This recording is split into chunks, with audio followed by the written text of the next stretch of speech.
আমরা ভালোবাসি খাজা এনায়েতপুরীকে, তিনি ভালোবাসছে খাজা বাবা হযরত ওয়াজিদ আলী মেহেদি বাগীকে, তিনি ভালোবাসছে শাহ সুফি ফতেহ আলীকে, তিনি ভালোবাসছেন নূর মোহাম্মদ নিজামপুরীকে। ওনার মাজার শরীফ ওই চট্টগ্রামের মিরসায় আমি বাজান দেখে আসছি।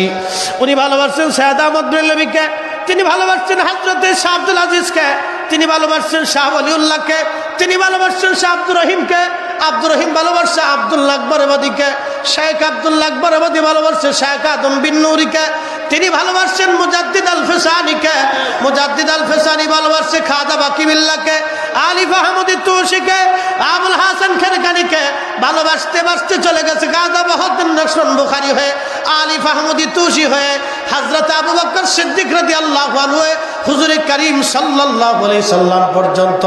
অতএব আমরা ভালোবাসার মতোই ভালোবাসি, আমাদের হাসর নাসর এদের সাথেই হবে।